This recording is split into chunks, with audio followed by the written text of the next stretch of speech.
Graphk and Wasted Show. We are back. Let's get it. Touchdown, Raiders!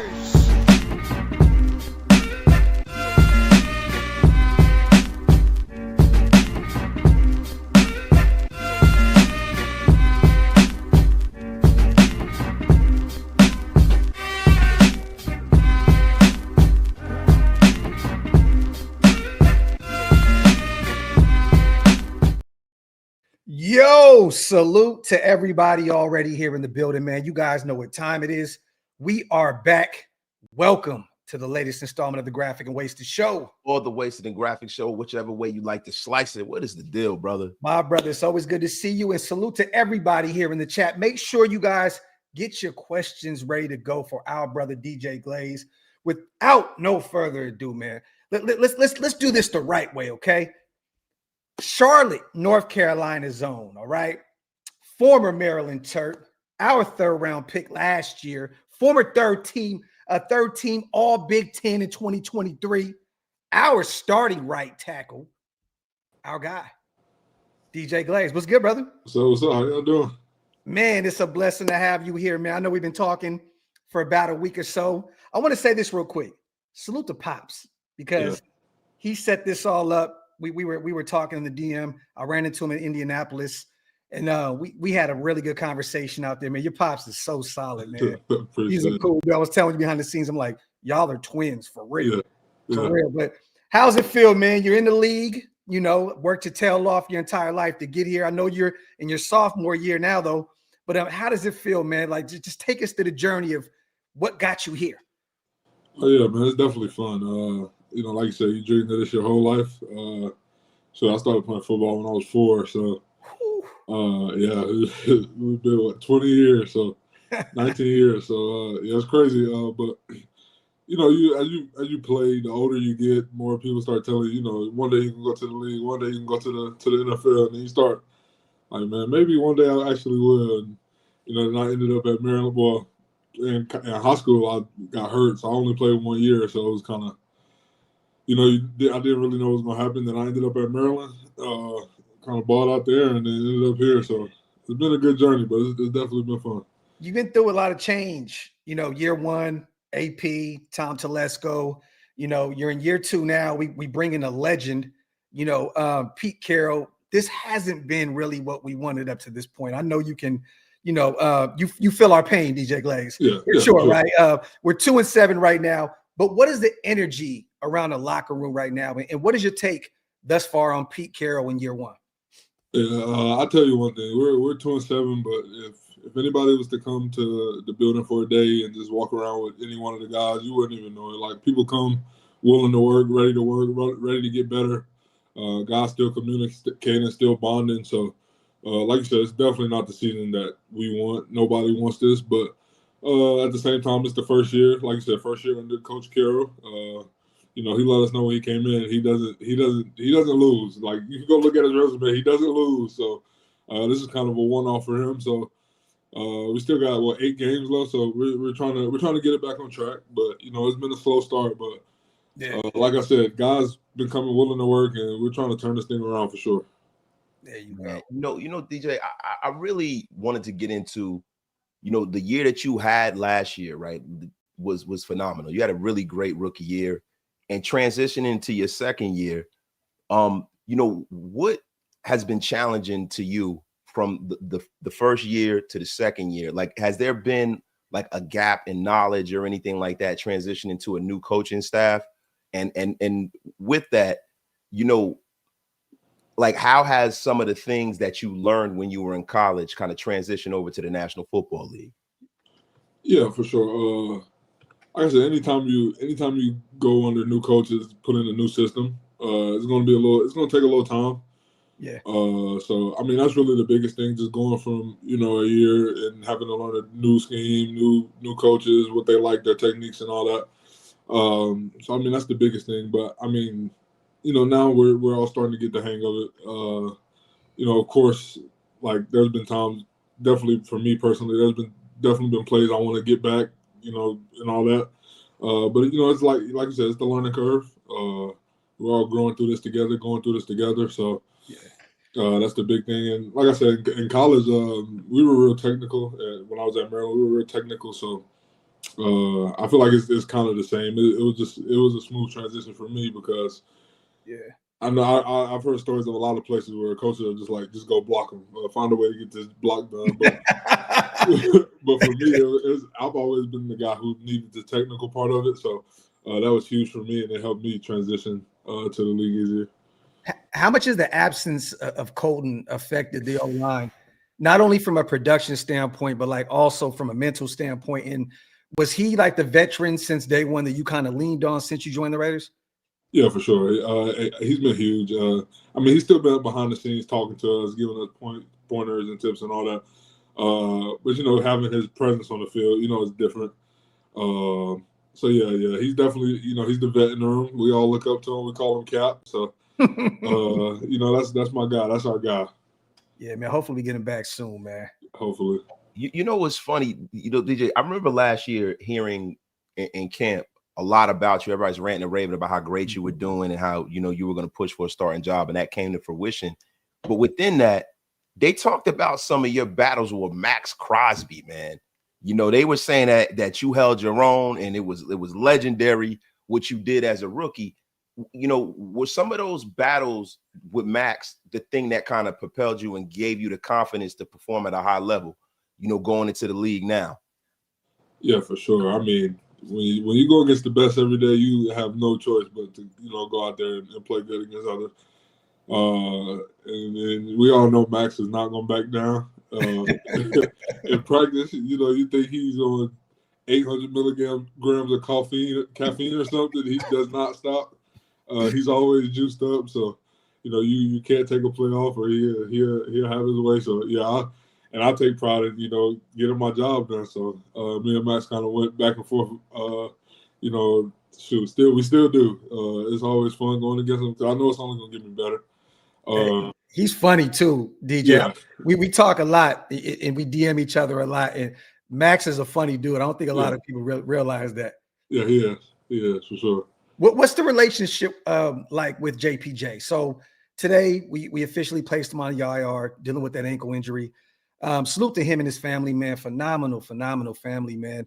You guys play next to each other. And look, I'm not going to get you in any trouble, I promise you. But the debate is the guard center spot, right, with him. And, you know, he looked really good out there. The O-line looked totally different with JPJ out there against the Denver Broncos. And, you know, we went down and, you know, we kind of, you know, offensively, we couldn't get rolling. We just couldn't get rolling. But what's the relationship like with JPJ, and what has the impact been with him on that O-line? And I have to ask you, do you prefer guard or center JPJ, DJ? So I'll start off. I mean, if he plays beside me, that's a plus for me. There you go. There you go. So I don't know, but nah, man, he's great. Like, we came in together. That's my guy. We when we first got here, we were roommates, so you know, we bonded. You know, immediately. That's my guy. We'll definitely miss him being out there. I mean, we all see it. He's doing everything for the team. He's willing to literally die for the team, as we saw. He twisted his ankle. He's still holding on to the block. So, I mean, that's just the guy he is. You know, he'll give anything. You know, I'm pretty sure he'll give anything to be back out there. But yeah, that's my guy. Like I said, we bonded immediately, and I know he'll give anything to be back out there. So it'd be tough not having him. And yeah, it's just a crazy incident how that happened. But yeah, man, you know, it's funny, man, because I noticed something about, you know, the calling card of what they've done with this roster. They have drafted and brought in a lot of guys that are super versatile, and like, you know, your versatility has kind of been your superpower. Like when you were in college, you know, you played a lot of left tackle, you played a lot of right tackle, you know, you played everywhere. Do you feel like right tackle is kind of where you're comfortable at now, you know, and are you receptive to, if you need to, like maybe, you know, going to another position if need be? Yeah, I mean, I've been playing it for the last 2 years. So I mean, the more repetition you get, of course you'll be more comfortable. So that's where I'm comfortable at right now. But if they ask me to go anywhere else, I'll do it. You know, I don't have a problem with it. You know, whatever the right positions are for us to, you know, get this thing going, start winning, I'll do it. I'll gladly go wherever. So But yeah, for the last couple of years, just so much repetition at left tackle. That's kind of where I've been. At right tackle, that's kind of where I've been the most comfortable at, right now. Last year we got JPJ in the second. We got you in the third, back to back. This past draft, we go get Caleb Rogers and Charles Grant. What do you think about those young guys' development? We haven't got an opportunity yet to really see them out there. But with all the injuries right now, we don't know where Dylan is in terms of his health. I know Pete said that he was at the walkthrough today, and he's going to try and get him out there for that Monday Night Football game. It's good that we have some extended time off to try and get him healthy. But if he can't, if he can't go, man, do you believe in these young guys, man? What's the kind of work they've been putting in behind the scenes? Yeah, man, I definitely do. I watch those guys get so much better. From when they're coming. When you're a rookie, you don't really know what's going on. You're kind of waiting. But just seeing those guys, go out there now, and it's just night and day. They're starting to get it, starting to click for them.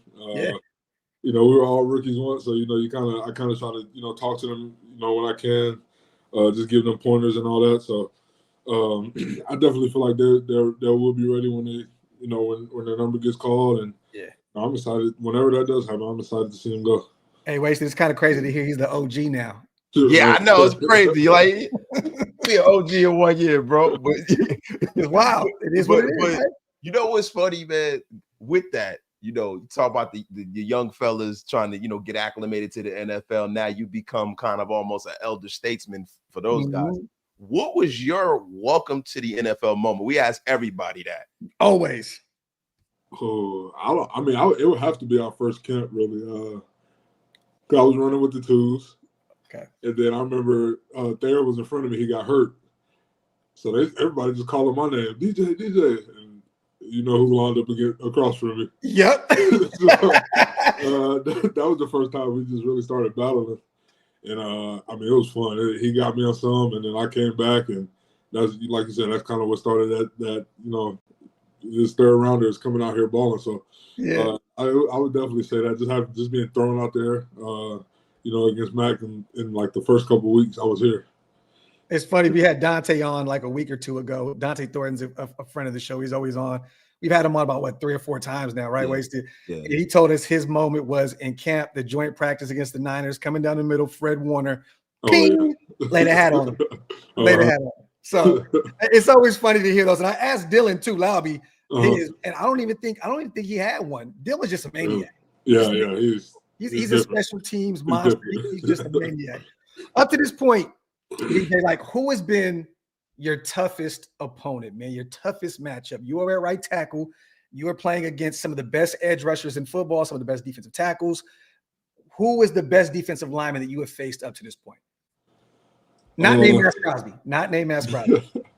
Of course, last year TJ Watt was the one. He's different. He's wired different. But to be honest with you, those Broncos, that Bronco front is they're pretty good. They're going to be a challenge every time you play them. So I would say they're one of the tougher ones. And the good thing about it is we saw them one time, we get to play them again. So we get to make the adjustments and see what happens next time. I love it. Those divisional matchups are some of the things that that's like the straightest line to win in the division, right? But for me and asking guys that are on the Raiders right now, man, like how close do you guys feel like you are to kind of closing the circle and closing the gap? Because if we're really looking at it, you guys really should, to me, you guys could have been 5-4. Yeah. For me, like very, very easily, man. How close do you guys feel that you are to closing that circle and closing that gap? Yeah, I feel like we're super close. Like you said, we've been losing by 3 points, 2 points, whatever the case may be. Yeah. And I know you don't want to take more victories, but we're coming in and we're fighting to the last whistle, trying to get it, and it's kind of the same story every week. We fell just short. So we feel like we're super close, and those games are a couple plays from going our way, and like you said, being 5 and whatever instead of sitting here 2-7. But I feel like we're super close. Last year we had James Craig in the mix. He was let go. The OG Joe Philbin took over. He's still in the building. This year we bring in Brennan Carroll, and Andy Dickerson as well, the assistant. is there, you guys still kind of get the whisper of Joe Philbin? Is he still involved heavily with what you guys have going on? Because there's been a lot of, change on that O-line from last year to this year. Yeah, he's still in the building. He's still, he's been doing this so long. He's gonna, give his nuggets here and there, and of course when he talks, guys listen. But like you said, it is change, and some coaches do things differently. So we just take it all in, and then we take nuggets from Coach Phil, we take nuggets from Andy Dickerson. So it's really just a collective effort of everybody trying to help us out. Man. Yo, it's funny, man. I want to kind of transition a little bit. Yo, how has it been for you personally, man, leaving the great state of North Carolina? My mother's from Fayetteville. I got my whole family is from North Carolina, right? And moving out and being in the hustle and bustle of Las Vegas, Nevada, bro. Like, has it been a big transition for you? It's been crazy. The good thing about it though is I kind of stay in the house, so I don't really do much. I will say the heat is crazy. It's white. Yeah, the heat is white. It's always hot, which is crazy. But I mean, every time you look, there's something to do. It's insane. Like, you can go to the strip right now and find something to do in 5 minutes, which is crazy. So I would say it hasn't been too crazy because I like to stay in the house. But like, as far as the heat and you can always find something to do, that's the biggest difference for me. What is it like watching two potential generational players? And I don't put that tag on a lot of players, but Brock Bowers, year 2, he's dealt with an injury, but when he's out there, I mean, he's just a difference maker. We go out and get Ashton Genty. Like, what is it like blocking for him as well? Like, having those two guys, like, DJ, in another year or so, man, this could be one of the most powerful offenses in football. We just got to put it all together, stay healthy, and communication is key. But how do you feel about being able to be teammates with those two guys, man? They're such sensational talents, man. Yeah, like you said, they're different. They're different players. They're playmakers.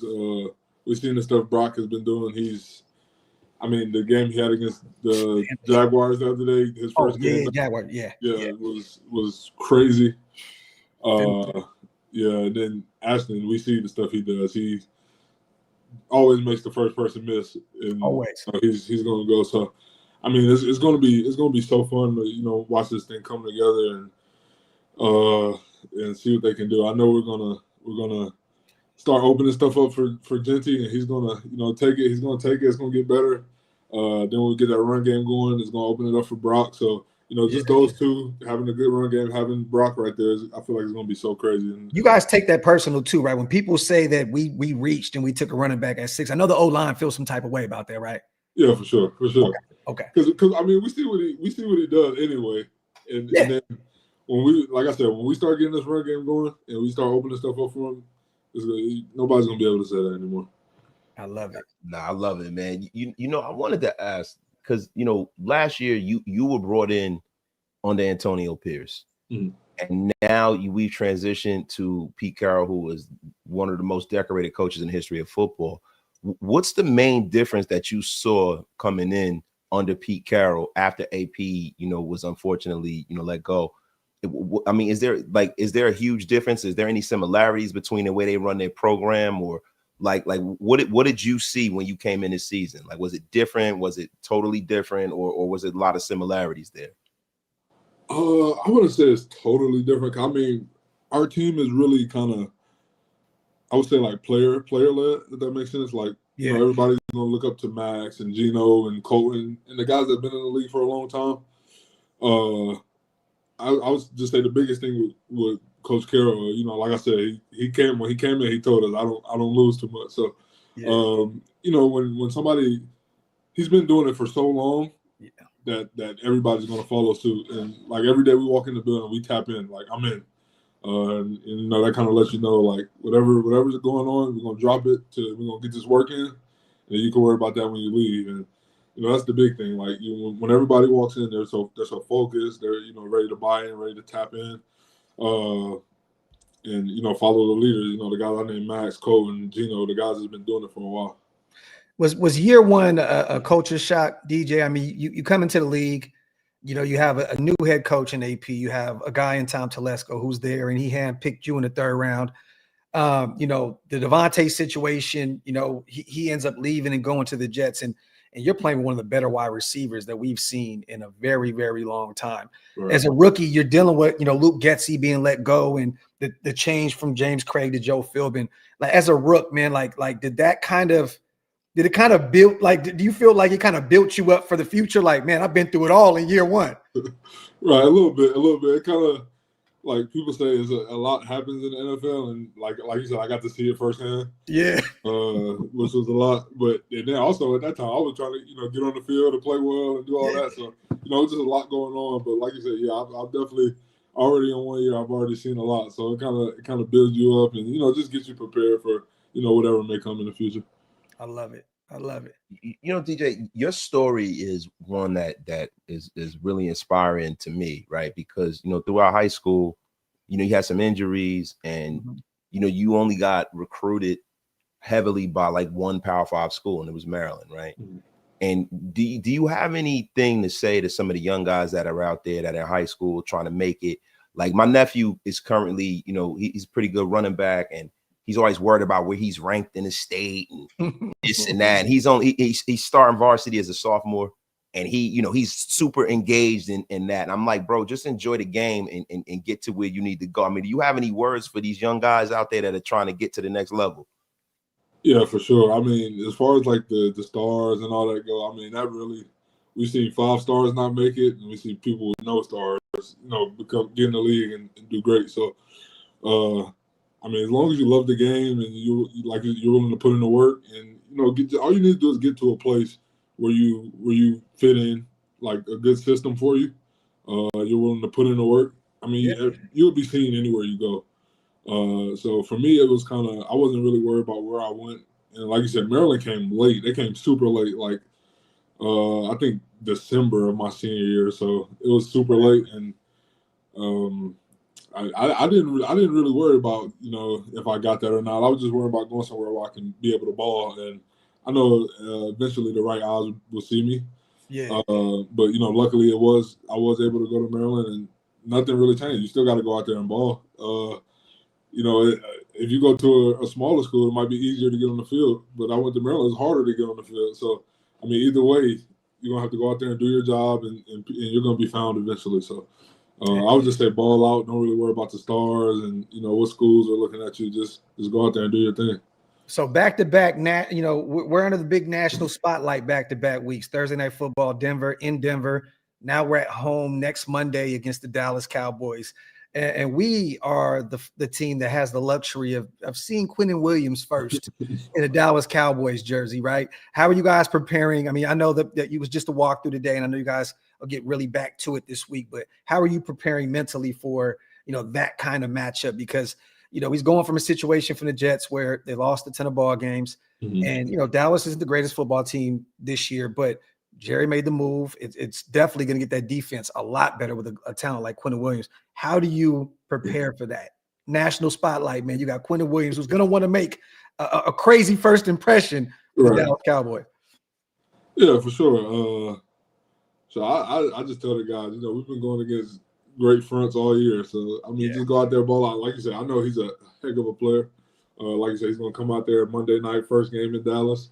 He's going to make a play, but, just not overcomplicate it. I know the coach is going to put a great plan in place for us.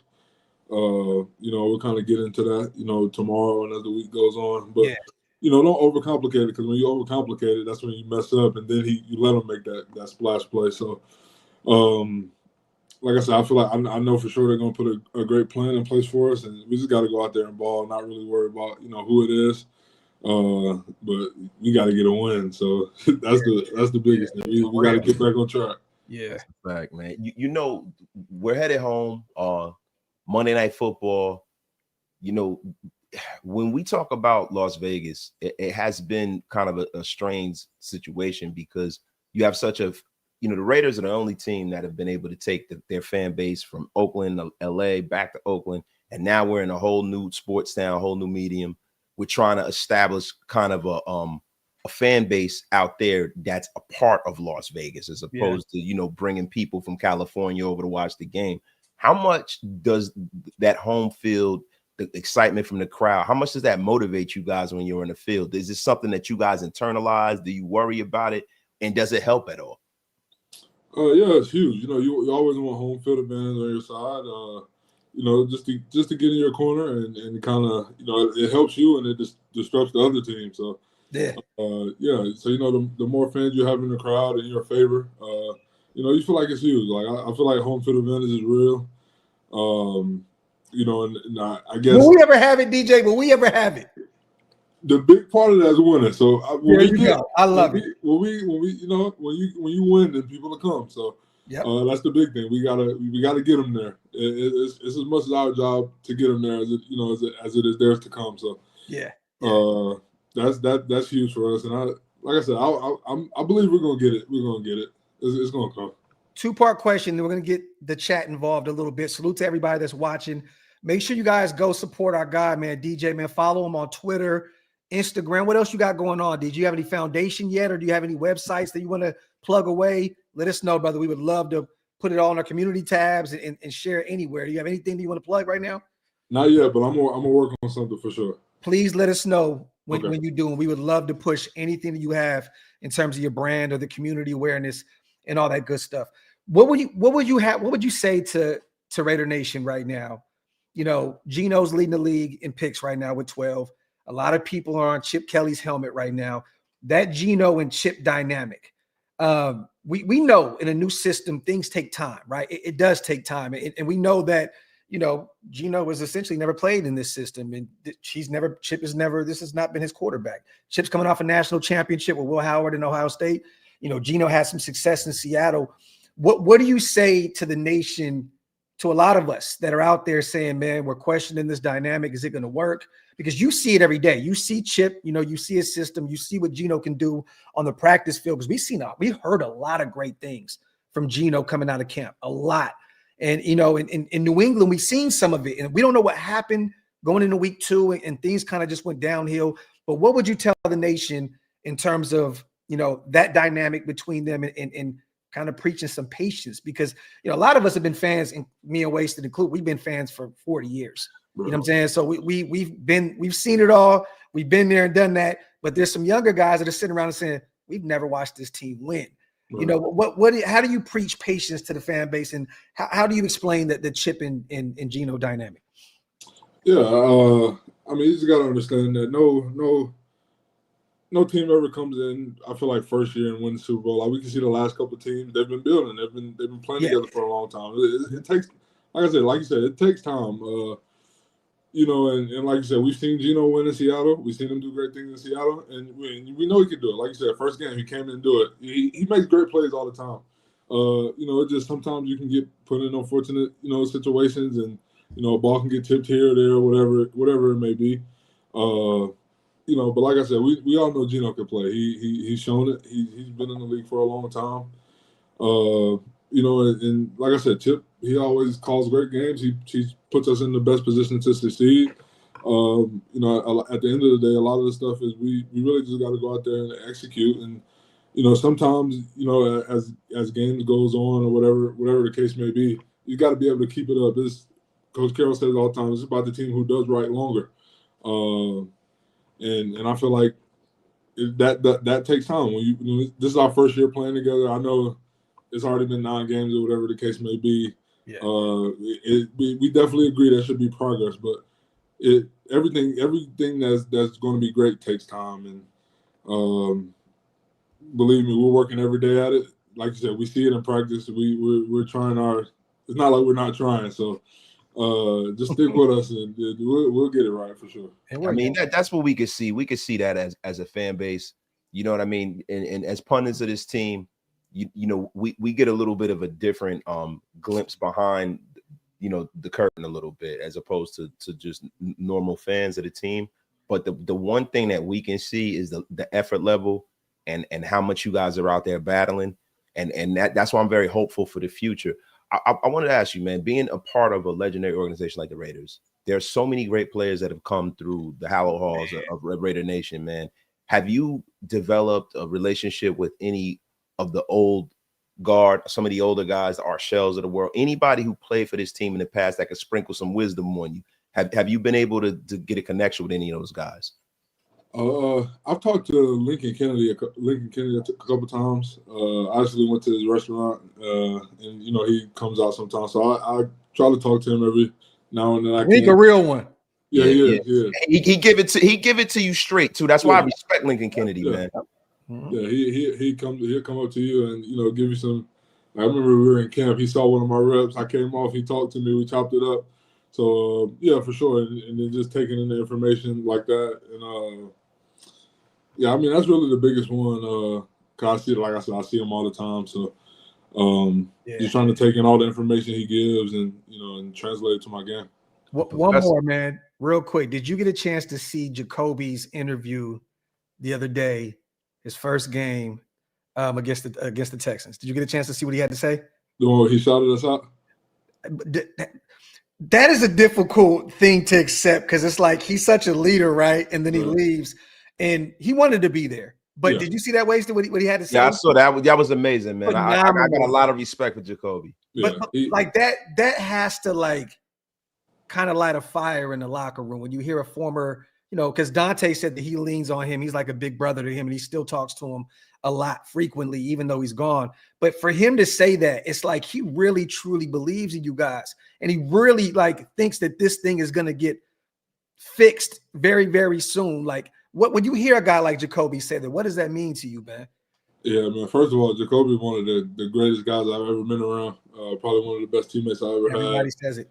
Yeah, he's amazing. And like he could have handled that whole situation so much differently, but he was still coming to practice with us, still coming to the doing everything he had to do, which is you don't really see that when a lot of times when guys might sit out and say, no, I'm not doing that. I'm not.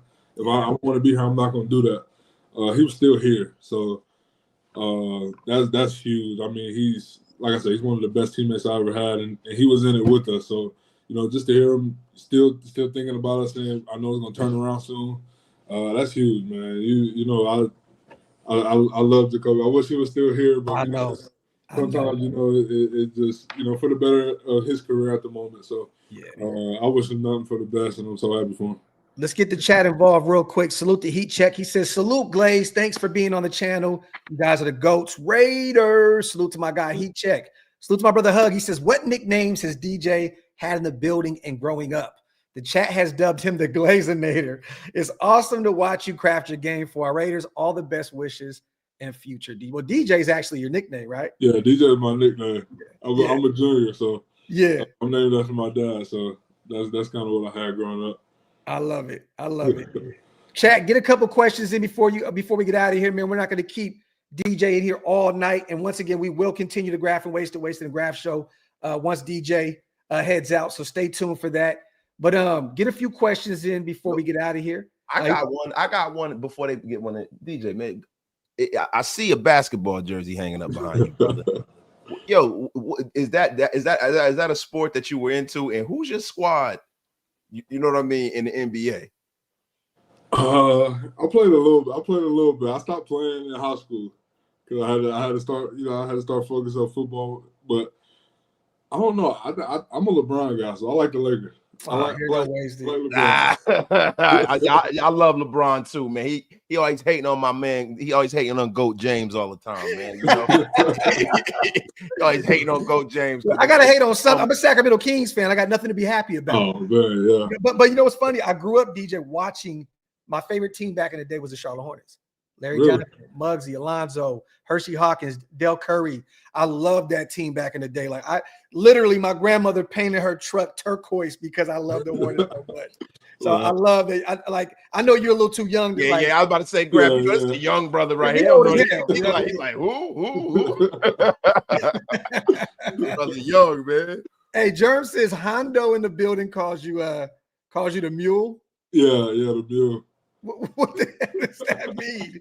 Salute to Hondo. He's been on the channel a million times. We've had him on a ton. But has he explained that to you? I'm trying to remember because I sit beside Zamir White. He got the horses and all that. Oh, okay. And then I'm from South Carolina, so he was like, you kind of when you run, you kind of remind me of one of those horses Zamir ride. I'm gonna start calling you the mule. And then it just kind of came up. It kind of came up randomly one day. This is our resident offensive line guy right here. So S guy is the trenches guy. What's your take, DJ, on having a 6 big, thick frame line and maybe Wagner on the end playing as a tight end blocker or Wagner as a guard? Do you think he could play guard? Yeah, I think so.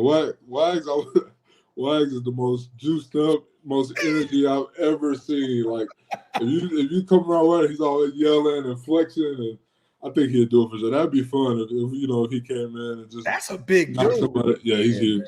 You would imagine if he was a tight end, it's like Frankenstein playing tight end. I know, but it wasn't he like on his way to the WWE or something at some point, or he had like I think he was gonna go. Yeah, he had a deal with them or something like that, like a development deal, and then he chose to go to the NFL. I believe. Yeah, that's what the story was.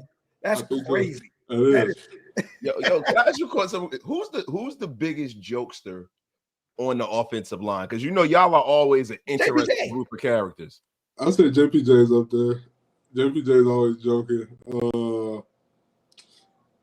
We got a couple guys in our practice squad.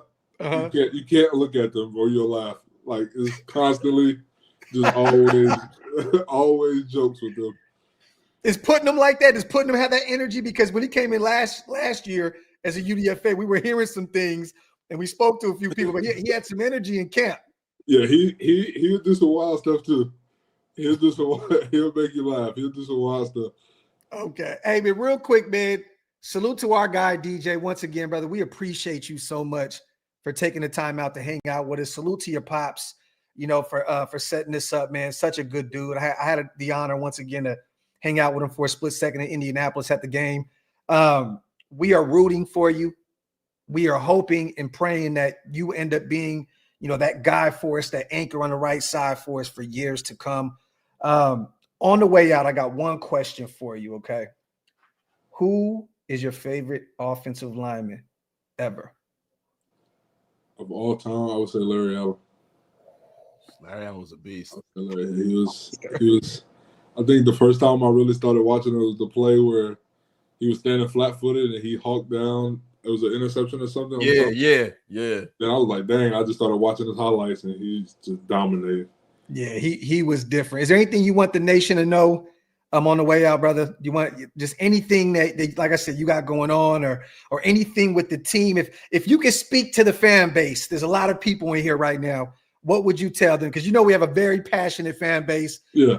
They love this team. We love this team. We're rooting for you. A lot of us are in depression mode right now because we were hoping this thing was totally different than what it is right now. But again, we're still rooting we have this love and hate relationship, DJ, where we're done with it. And then Monday comes and we're right back in. We're just like, you know what? Let's get it rolling. Ready for next week. If you could tell the nation anything, man, what would you tell them right now? Yeah, I would say, just stick with us. Nobody wants to be 2-7, and at the end of the day, the goal is everybody wants to win, and I truly believe we're gonna turn this around. Like when I see guys come in the building willing to work, with the record we have, that just shows you how much everyone cares. Yeah. And I wholeheartedly believe it's gonna change. I really love it, man. Yeah, brother, definitely. I love it. Real quick, my guy Fernando just sent a $50 bomb right now. He has a question for you on the way out. Real quick, my apologies, DJ. All good. He says, "Thanks for being on the show, DJ. What was the transition like for you moving from the left to the right? Also, what's your true weight? Team website is all over the place with y'all numbers. Best of luck the rest of the season." Salute to Fernando. Me and Waste appreciate you on the donation, brother. Yeah, I would say. It's not that hard moving from left to right. It's just like once you get going. So like right now, if I was to move to left, it would be a little tougher just because I've been playing right for so long. Yeah. But I mean the transition is not too bad. And right now I'm 320. So I know the website they do always is. I don't know how they do it, but it is always kind of up and down. But right now I'm 320.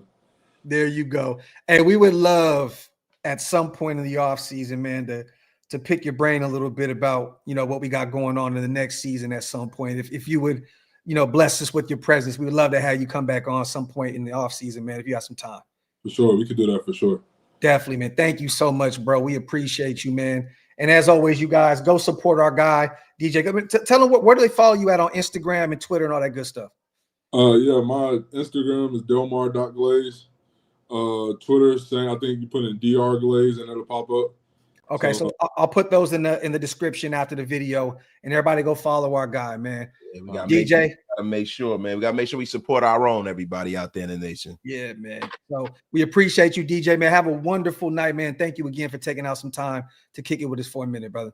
I appreciate y'all for having me on, man. All right, my guy, man. Salute to our guy, DJ Glaze, for pulling up our starting right tackle. Good dude, man. Great dude. Very good dude. Salute to the chat, man, for putting some great questions in the comment section. Solid as a rock. We're not going anywhere. We still got a lot to talk about. Wasted, what's good, brother? Hey, man, I'm all right, brother. I just,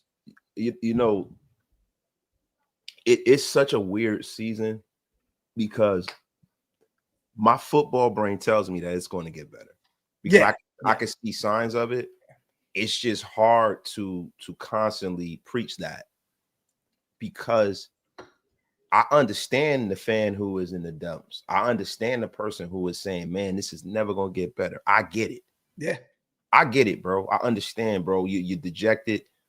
But for me, when you have players like him and Dante and Dylan, and we know what Maxx brings to the table, and you see guys like this, these are the future of the team. The attitude that these young men have lets you know everything you need to know about why this thing is going to get better, man. Yeah, definitely. And again, you're hearing it from what's the old school saying? You're hearing it from the horse's mouth. You know what I'm saying? These guys are still bought in behind the scenes, you guys. They still believe in Pete Carroll and what they got going on. And now, again, as fans, right, we have the right to feel very, very different about how they feel. So this is what we do first and foremost. This is a fan show regardless. We are fans that are running a podcast. I want everybody to be able to speak their mind. But I love that everybody was respectful in the chat while DJ was on. And again, we're going to talk our shit, though. Again, we're 2-7. Dallas to me means a lot, though. It means a lot because I live here, and that matchup, that was circled on the calendar, Wasted, right when the schedule came out. It was like, this has to be one where we end up. Come on, Raider D, don't do that, bro. Come on, man. Don't tell me I'm going back to, 5'10". I can't stand you. I knew it was going to happen, but salute the Raider D5. You over here telling me what's going on Raw. Stop. Man, you know what, man? F the WWE. The whole Yeah. That to me, bro, like, look, I've always loved wrestling, right? But I don't like the way they treat, people that come from the outside world, hip hop artists and stuff like that are trying to show love and reverence for a product that was dying. You know what I mean? Because you have niche people that like the WWE, but it's not the cultural phenomenon that it once was. It's not what it was in the 80s, and it's definitely not what it was in the late 90s, right? And it's going through a transition. And I just kind of think that shit is trash, man. To treat a guy that spends that kind of money and throw him out. It really bothers me, man. Hey, man, don't talk about what you don't know, man. You know what I mean? You ain't no WWE guy, man. Watch it. Yo, man. Listen, I was a WWE man, a guy before you was even a twinkle in your daddy's sack. I've been watching wrestling. My grandmother was a huge wrestling fan. My grandmother, she's from the section. The South. Bro, I grew up watching. I remember watching, NWA, like all of that stuff. AW. I was a huge wrestling fan, bro. I just, as I've gotten older, some of the storylines and stuff like that made me kind of be like, okay, they're rinsing and repeating. Is no innovation. And then during COVID, when they had some of the matches without the crowd, I got back into it a little because I remember that match with John Cena and with Bray Wyatt. Oh yeah. And I thought that was really, really interesting. And it was dope the way they did it. And then the stuff with Niggas is Wasted grew up watching Mae Young. Yo, real ones know, bro. Ones know. But yo, like on the real, and when Mae Young was in the WWE, I was an adult when Mae Young was in the WWE. Everybody was an adult when Mae Young was in the WWE. Well, no. Yeah, I was a teenager. Well, yeah, when sexual chocolate and she had a baby and all that bull crap. My God, bro. I don't know, man. Like I just did she give birth to a hand at some point? Yeah, it was a hand. It was crazy. Wow, shit. The bloodline was dope. Yeah. The bloodline was dope. I just think they kind of they got everything they can get out of that. It's just now I don't like the way without Vince being involved. I don't really. Everybody always said Vince needed to not be involved, and I don't really like what I've seen since Triple H has taken over. I personally don't, and it made me lose interest because I was starting to get back into it because of you guys. Real quick, everybody that's asking about Wasted's show the other night, he had to work late. He ended up trying to push it back, and he forgot about it. So look, you guys, stop. Look, man, my dog worked. Happy Thursday. I fell asleep. Y'all will be all right, man. Get the F up out of here. That's not. He says, his mind is telling him no, but his body is telling him yes. Then he goes, one of my top 3 favorites is the Great Muda. Oh man. Oh, Muda. Remember when Ric Flair, he just spit that junk at Ric Flair's face. Yeah. Like, Muda. Yep. Muda. He had a grease. Yo, you guys get a few questions in once again. We're gonna hang out for at least an hour. You know, we just wanted to shoot the shit a little bit out after we had DJ, man. Salute to DJ for pulling up and hanging out with us again. Great guest. Really, really good young man. It was so easy to set this up. And I'm telling y'all now, I just made two major situations wasted that we about to be lit in a second, bro. Like we got some dope guests pulling up. And I'm talking about dope. Like, yeah. Look, we gonna keep turning it up over here at Shieldmore, man. Right off the spoon, huh? Oh yeah, just fresh off the It's just calling me. Yeah, it's about to be insane. So salute to everybody here in the building. What's the update on JPJ? Matt, he is on the IR, and it looks like he will be out for this season. Dylan Parham is questionable right now. It sounds like Pete said at the presser he may even be ready to go Monday night. So he was there at the walkthrough today. Yeah, I don't know. It sounds like a high ankle sprain. I think he should at least miss about 3 weeks, 4 weeks. Yeah, you know, he's a big dude. So Chip, not Chip, but Pete. Pete has been very glass half full with injuries this year, and he's been wrong a lot. So to me, that really doesn't hold a lot of water for me. You know what I mean? Like Pete Carroll has always gone out there, but he should be ready sooner. You know, he just has a broken leg, but you know. Hey, get him a little treatment, get him out there. It's like, you know, there's still a little testing on him. Yeah. So with the JMC, man, Ty Simpson is legit. That's my favorite quarterback in this draft class now. I'm telling you, man. I watched Dante make some beautiful throws out there with Oregon. He's a very accurate passer. I like Mendoza too, you guys. People think because I like Ty Simpson over Mendoza that I don't like Mendoza. I just feel that he has a very high ceiling. But I'm worried about him. To me, he's like a boomer bust prospect. I'm worried about Mendoza. If he goes to the right system, he could be a really good ball player. But I don't know, man. That was an exceptional catch, by Omar over there to win that ball game for him. But again, I'm hyped on Ty Simpson. That is my number 1 quarterback in this class right now. And again, Dante may not be coming out. Sellers definitely is not coming out the way this season is going out there with South Carolina. So to me, I think that Ty is the number one guy. So yeah, you know, to me, there is no number 1 guy just yet, right? Because you got to continue to let the season progress. We got to see these guys doing bowl season. There are certain guys that once they go into that BCS championship season, that's where like the men are made, right? Yeah. So some of these guys are going to be competing for national titles and stuff, and we're really going to see how great they really can be. This is one of those years where I think the best QB that's coming out this year is not going to be decided until 3 years from now. You know, you got guys like Maivia, you got Nico, and you got a whole bunch of talented guys. There's no rank and file number 1 guy in this draft, man. We have one in Notre Dame right now. Wait, so look, the more and more I watch CJ Carr, the more I get excited about. I know this is his pretty much his freshman year. It's his first action. He's gonna take some time, but in another year or so, I'm telling you, man, he is getting better week in and week out. And I understand that some of the talent that we have faced has kind of went down since week 1 and week 2, where we lost those 2 first games, Texas A&M and Miami. But this is going to be very telling this Saturday against Pitt. They're a formidable opponent. We're heading up there. I'm excited to watch CJ Carr up there because he's looked really, really good. But next year's class is above and beyond better than this year's class coming out for sure. Definitely. Salute to Germ 209, my guy, on becoming a member, man. Appreciate you, brother. If you guys want to become Green Dot, get off my lawn game, hit the links. They're pinned up top. Once again, it definitely helps us keep the lights on over here. My guy says triple fraud opening his trench to the highest bidder running WWE. Jey Uso loses. Yeah, I hated that. Raider D510. I really hated that, my brother. Salute to you on the 5 hours as well.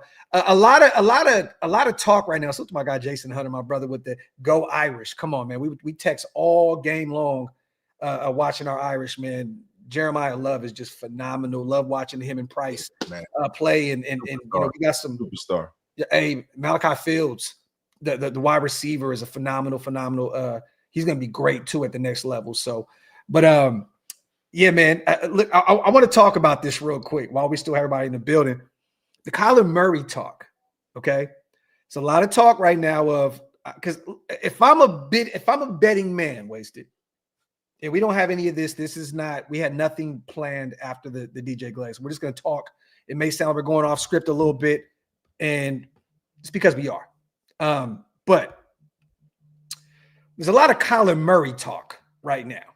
All right, about, you know, us moving on from Geno, which I think if I'm a betting man, 90-10 to me, we're moving on from Geno next year. And I think that if we don't move on from Pete Carroll, he's going to have to get with the program when it comes to Geno, right? Like, look, we're moving on, bro. So you either hear it to see it or you're not.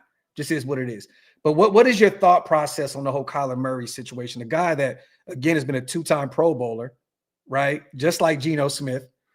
He's had his injuries. He's had his ups and downs. At times, he looks phenomenal, and at times, he just looks Mitty McMiddle-lot, like my brother Wasted Talent likes to say. How do you feel about potentially going out and getting a Kyler Murray in the offseason and moving on from Geno? I feel like that would be kind of a little bit of rinse and repeat. Mm-hmm. You know, Kyler Murray is a guy who has a lot of talent, but his attitude, he doesn't always seem like he's the most invested guy in the game. And Kyler Murray is a guy that really can decide to just play baseball. Yeah. Like, you know, he has too many other interests besides being a quarterback, and you have to make too many alterations for him because of his size. Like, the problem with Kyler Murray, and this is the reason why he's not getting the ball of Marvin Harrison, is because half of the time he has to roll out to the sideline and see down the field. You know, he hasn't mastered the art of staying in the pocket, being a shorter quarterback and seeing downfield like Doug Flutie. Doug Flutie used to take a deep drop into the really, and with Breeze would step up, but he would kind of step between the center and the guard so he could see down the field. Yeah, you know, Breeze would stay in the pocket. I don't know if Kyler Murray is the person that was study enough to make this thing work here. He has to do too many dynamically athletic things to be effective, and he did that a lot when you know, he was there with Cliff Kingsbury, right? And you know, running an offense that really a lot of the times, once the NFL figures it out, it kind of goes away, right? Yeah. So I'm just of the estimation that it'll be more of the same. Us going out and getting somebody who was once pretty good and expecting them to take the next step and resurrect their career with the Raiders, and I'm over it. I don't want anything to do with Kyler Murray. I don't want anything to do with that contract. Yeah. And if you're going to take a swing on somebody that you're not sure is going to be great, then you should just draft somebody who's cheaper. And if they're not, then you can move on from them very, very easily. Wouldn't it be hilarious if he went the Bo Jackson route in Vegas, the Dion route? You know, the A's will be there in a few years. Yeah. You know, he was drafted to the A's. You know, he chose football over baseball. That would be a hilarious situation. At the end of the day, he's still, 28 years old. So I think that, well, baseball, you can play until forever. You know what I'm saying? Like, so that would be an interesting storyline. The A's travel out, you know, end up going to Vegas, and Kyler ends up playing both baseball and football. That'd be hilarious. But I'm not a Kyler guy. I hate the way he did my A's. And I was at the game, you know, where they beat us. Hunter got absolutely destroyed. I think Buda Baker returned that kick to beat us. Or not kick, return that fumble. Remember, Hunter got the Sonic rings knocked out of him. Yeah. And Buda Baker took I think Buda was the one that returned that fumble for a touchdown that beat us. So look, I don't want anything to do with Kyler Murray. I'm good. I'm good. But there's a lot of talk on Twitter and Instagram of potentially the Raiders moving on from Geno in the offseason and going out and getting Kyler. I don't think that he fits what this coaching staff once. I don't think that Pete will get along with him. We talked I don't about think it. Maxx would get along with him. Like, yo, if you're not, look, and this goes back to what I said about all the young guys in the building. If you're not on fire for football and you're not a guy who loves the game and loves to practice, like people on this team love football, bro. That's the one thing that I have to give them credit for is they drafted people who are ballers and dogs. We don't need anybody that's going to be supposedly the leader of this team that's not on fire. And I'm going to be honest with you. When you start talking about the kind of archetype that would fit with the Raiders, it's Fernando Mendoza. It was Byron Murphy who returned that kick. Thank you, Fernando. That's exactly who it was. It was Byron Murphy. Mendoza is the kind of guy that even though he's kind of like a choir boy, kind of corny guy, reminds me a lot of Kirk Cousins. He's one of those guys that seem to love football and studying the game. He seems like a football dork. Fernando Mendoza he would fit in great with the Raiders, I think. I just pray the Raiders will actually go and draft a damn quarterback because he'll be gone by the time we're drafting anyways because of the measurables and what he's put on tape this year wasted. And he's probably going to end up winning the Heisman this year, which I think Jeremiah Love should win that shit because he's just so dominant. But we know that's a quarterback. You know, Mendoza's going to win that shit. Grav, I'm not so sure, right? Because when you start getting into, you know, the workouts, when you start getting into measurables, when you start getting into, you know, tape over a few years, he might not. You know what I mean? Because you got guys like Nussmeier and you know, Ty Simpson is seems to be very, very blindingly talented. And you know, the kid from USC. The kid from USC is 6'4", man. Yeah. Look, that kid Maivia, man, he's 6'4". He can move. He got a damn good arm. I really don't think this is going to be boilerplate. Normally, you can kind of say, yo, all right, man, you know, this is the first, this is the second. We're kind of having some recency bias here. Who's ever doing well on television is who we're all saying is going to be the number one guy. But I think it's going to surprise a lot of people who's going to go as high as they are. Yeah. Raider D5 says 2 injured too. He's talking about Kyler. That's the COD streamer in 3 years. He's already won now. Fernando, yes, Mendoza's an RPO demon. It would be Chip Kelly's NFL reclamation baby. Okay. Interesting. I think if we're being real, I think Chip Kelly is the guy that doesn't make it. Like Chip Kelly's making $6 million, and apparently there's a situation where, you know, him and Pete, there's no possible way. And I don't have any inside knowledge. This is just from me with using the no. We do. No, we do. But from this perspective, right? It's not. I get what you're saying, though. There's something that I'm not willing to share. There's shit that we know that's going on in that building, right? But we're not willing to share it. But what I'll tell you is that just from deductive reasoning, you can see that there is a clear gap between what Pete Carroll is wanting to institute and what's actually happening in the play calling of Chip Kelly. Yeah. And no matter how much he's making, it could be 6 million, 7, whatever. The head coach is the head coach. And if you're not doing and calling the game that he wants you to call, you're not going to be here very long. And Pete Carroll is kind of like the smiling assassin. He'll give you a hug and love you up and hit you with an elbow drop and then cut your ass the next day. I mean, you know, everybody thinks Pete's this great guy. He's a gentleman, and I give him credit for that. But Pete Carroll, listen, you saw with Tom McMahon. Listen, 1, 2, 3. Thank the Lord. Yeah, and thank the Lord. See, the thing that they didn't deserve a live, you guys. We weren't going to do a live for Tom McMahon. It didn't deserve. No, not at all, man. And for me, I'm like, well, why was he here to begin with? Like the problem with the Raiders over the last few years, and this is what I can never understand. Why, if you're gonna start over, then fucking start over. Yeah. Patrick Graham, all you guys, get out of here. Yeah. And no disrespect to Patrick Graham. He's done all right.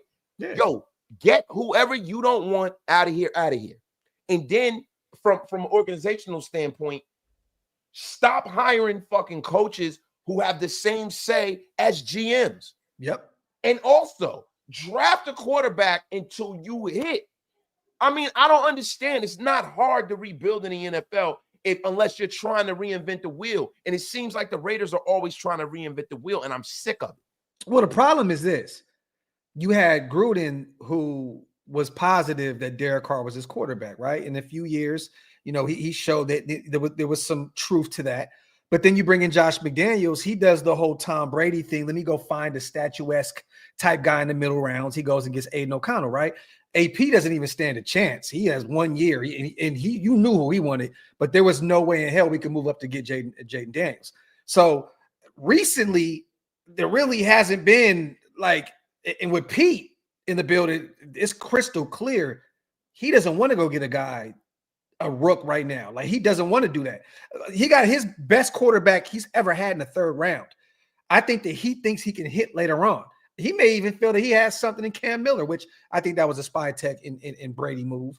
But nonetheless, if you want to get a quarterback early, wasted, I'm telling you now, man, you're going to have to move on from Pete Carroll.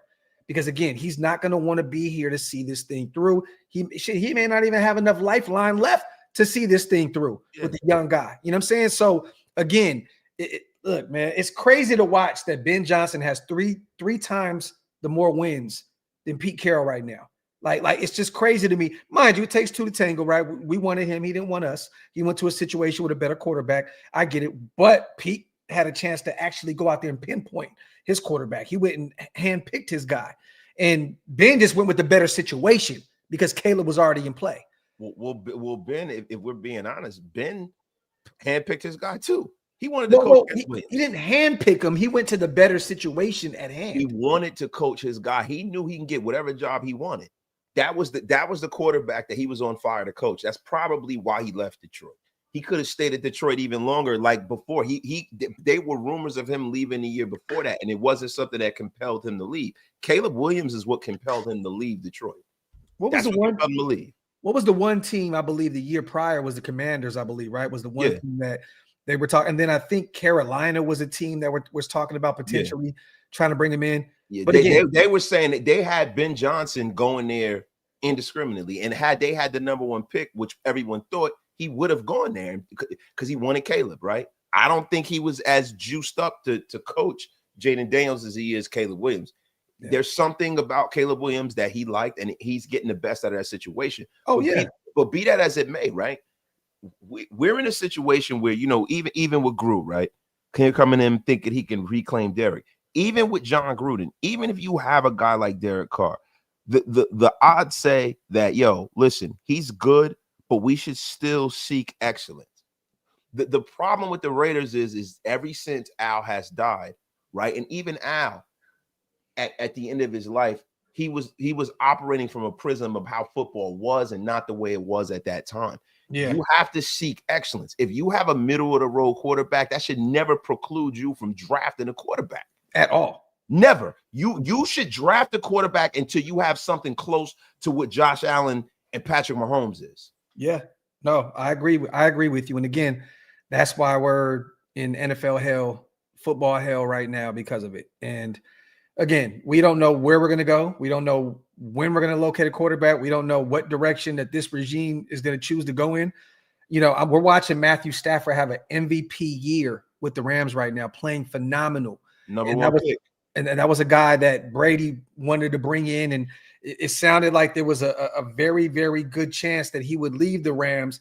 And then he ended up, making the right decision and staying exactly where he needed. I knew he wasn't leaving the Rams, bro. This is a guy. He was putting pressure on him. He was using us a bargaining chip, and we always play ball with that. And I hate that because if you really look at it, this guy is 37, 38 years old. Yeah. He has kids in high school and shit, probably, or close to high school. Yeah, sure. He don't want to uproot his family. His wife loves living in Los Angeles. LA. Yeah. His kids are in school. They got to move their friends. It's one thing for when you got a young player that's 25, 26 years old, his life isn't established. It's a whole nother thing when somebody plants roots and they have a family and a wife and older children to just get up and just move like that. I agree with you, bro. I'm just saying this. Matthew Stafford has 7 wins right now? This is the thing that kills me, right? Seattle gets rid of Pete. They go get a guy in Sam Darnold, and they're one of the best teams in football. We watched Robert Spillane and some of the other guys go out to New England. They're the number one team in their division. Merrick is playing pretty good out there in Carolina. They lost a nasty game against the Saints, but they've been really competitive up to this point.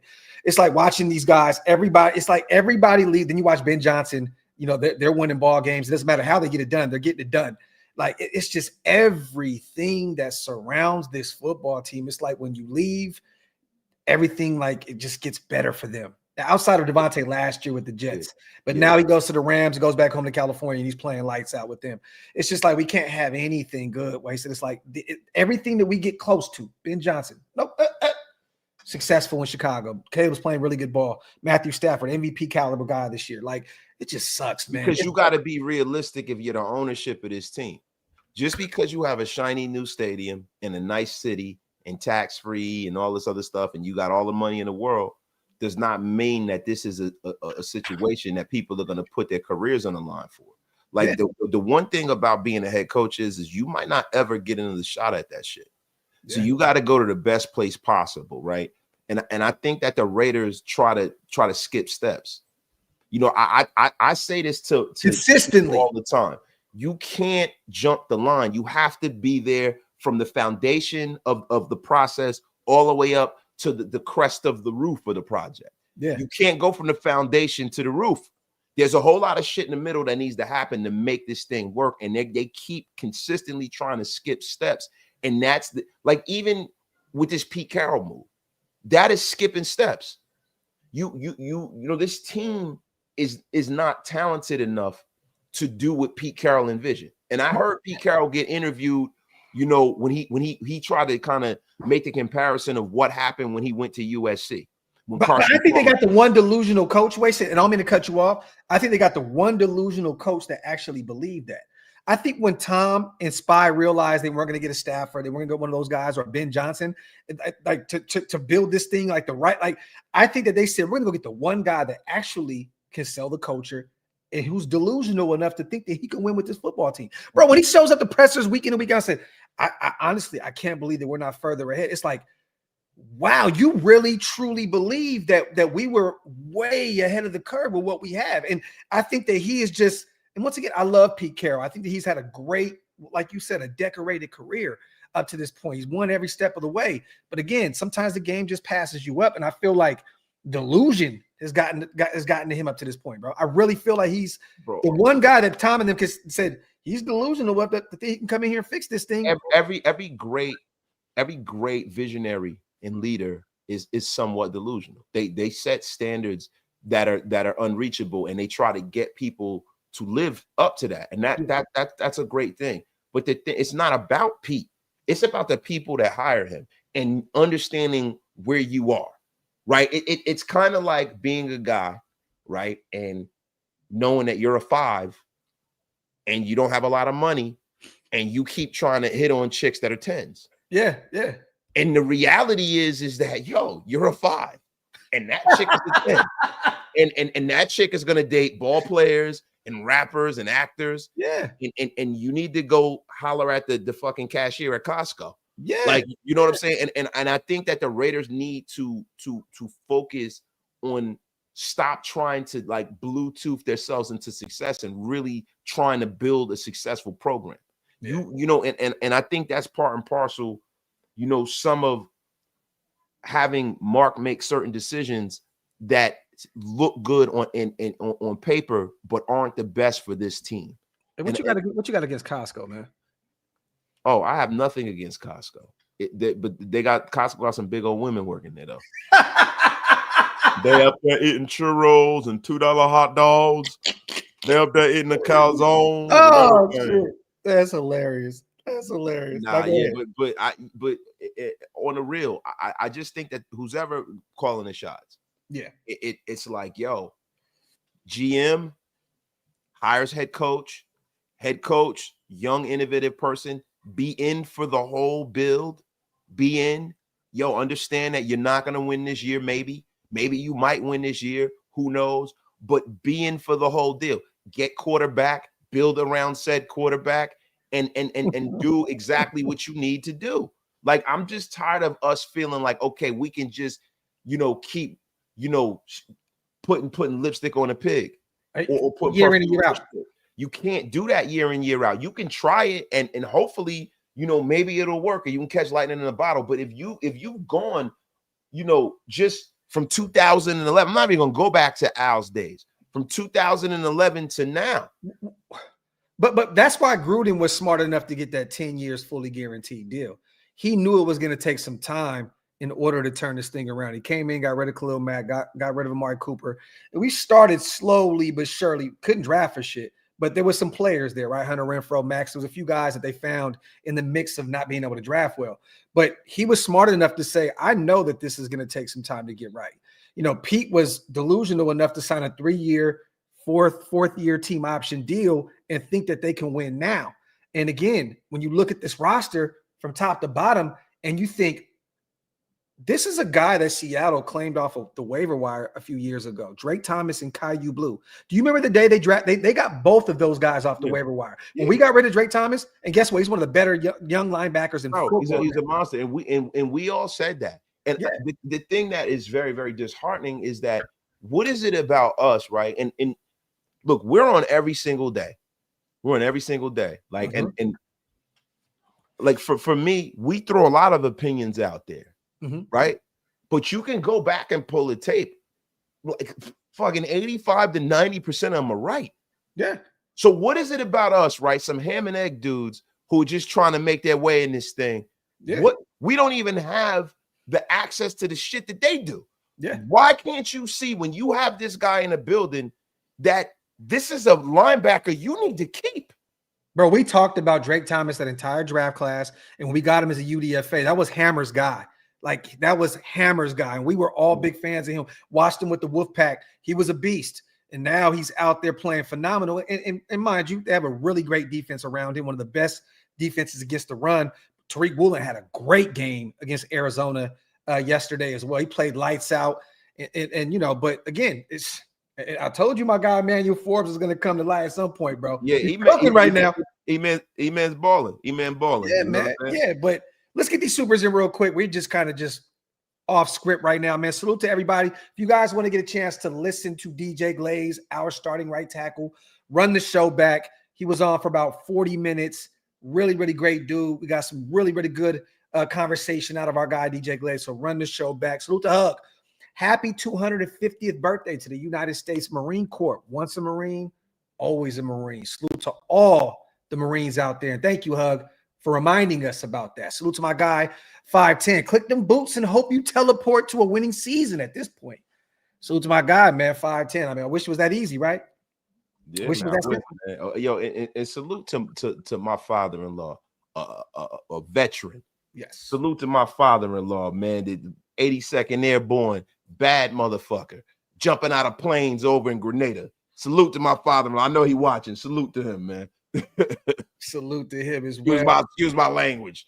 Hey, you guys, I'm trying behind the scenes, man, too. I seen somebody, Steam T, mention Spy Tech. I know he doesn't do a lot of media. I know he stays out the way, but we're trying to get a 10, 15-minute little spot with him, so stay tuned. I just talked to his right-hand man today, and we're trying to put something together. There's no guarantees. I'm not going to promise you guys nothing. You know, we knew DJ was going to come on. We know that we got the Princess of Darkness coming up soon, but I'm trying to get a 10, 15-minute spot together with our general manager. That would be some epic shit. So Stay tuned. I'm really, really working on the behind the scenes. So stay tuned for that. I'm actually waiting for a response to this text message now. So hopefully that would be really, really dope. The Mokes, Costco cashiers need love too, Wasted. Trying to get that free membership. Give them that Costco glizzy. Salute to the Mokes. The Mokes, you are one sick individual. But you know what? I love that comment, bro. And I will give you a moratorium from going to the gulags today. Hey, as somebody that worked at Costco probably 5 or 6 different times, Sacramento, Dallas, Atlanta, Woodland, shit, Atlanta again. Bro, I've probably worked at Costco like 5, 6 times, bro. I probably had 13 years at Costco on my resume. Real shit. Crazy, man. Yeah, nasty work. But I come from a Costco family. My auntie was that cashier that worked there for 40 years that raised me. Okay? Nothing right. She was big too, man. Rest in peace to my aunt. I want Wasted hit the nail on the head with that one, man. You hit the nail on the head with that one, you dirty son of a bitch. Salute to everybody here in the building. Doxic, that would be fire, my guy. Outwork everyone. We're trying, man. We're trying to definitely bring on some new blood around here, man. You know, it's always good to have active players and former players and all that good stuff. But we're trying to add some different tape. Yeah, some different looks, man. And bro, what we're also trying to do, we're trying to galvanize the nation, man. This is a season where, I know you guys are struggling because we are too, and we just want to bring some hope to Raider Nation, man. That's what we're here for, man. Like, we're here to give you guys information and not affirmation, but we're also here to bring out some hope. Yeah. And it's good to hear from some of these young guys to make you kind of believe in what's going on. Because like the one thing about me, look, I believe the one thing I believe, and this is why I like Mark Davis, is that he wants to really win and he loves this team. Yeah. And it means more. It would mean so much for him. I think he's probably going to break down in tears if we win the Super Bowl. That guy loves this team. He always has. And you don't see that in sports a lot. You have a lot of owners who don't give a damn about their teams. Yeah. And I love the fact that he's at least freaking trying, man. Look, I know that Mark watches the show. He said it. This is little old us. That lets you know how much he loves this thing and how much he wants to get this shit right? Yeah, man, because you got some dudes who claim that they get watched by the Raiders and fucking nobody is watching that bullshit. You can buy however many people you want. You can make it look like something it's not. It is a fucking joke. Nobody is signing up to watch that nonsense making up shit. Like, oh, how about we paint our asses purple and dance in a circle? Maybe Joe Burrow will come to the Raiders. Rumors. Get the fuck out of here, man. I'm going to say that because I never do that. But I'm doing it today because it's late and I don't give a shit. I don't give a shit. The F up out of here. Salute to Zahn, man. He farted so loud it literally echoed through his house. Yo, Fire. Dave Zahn, man. Yo, go get yourself some baby wipes, man. And that's disgusting. Go get that thing cleaned up. AO says this is a family show. It's never that when we come together, man. It's a whole entire different situation. Yes. It's only a family show when Waste is over there doing his 1-2, and when we come together, it just shit hits the fan. The debauchery is here, man. Yes. But salute to everybody here in the building, man. As always, we still got 700 people rocking. If you're on my channel or Waste's channel or Twitter, make sure you guys get those likes up and also hit that subscribe button if you guys are not subscribed yet. And also salute to everybody that will be listening to this on Spotify and Apple Podcasts. Salute to you guys. You guys have been great on the audio side of things.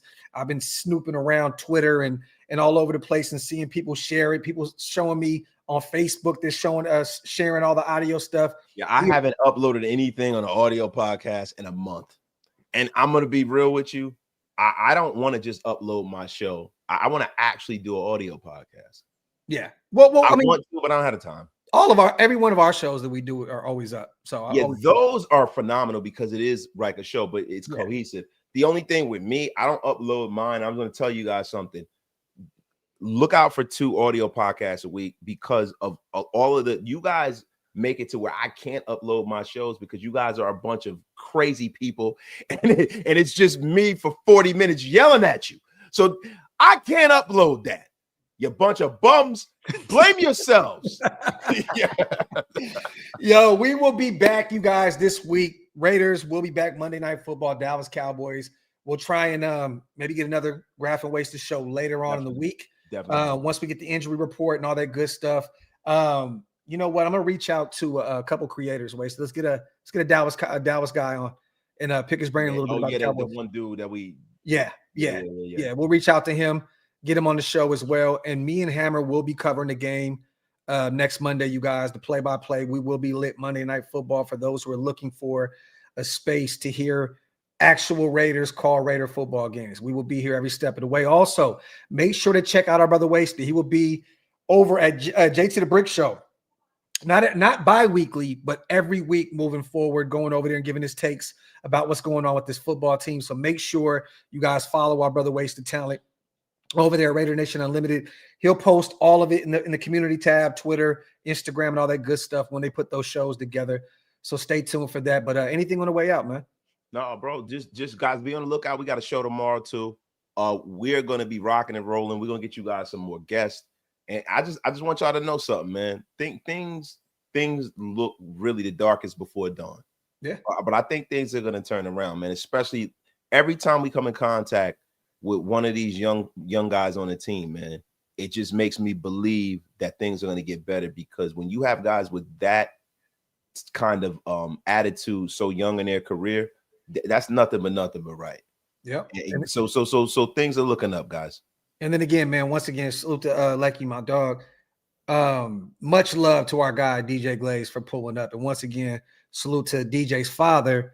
He hit me up. He liked the Dante show.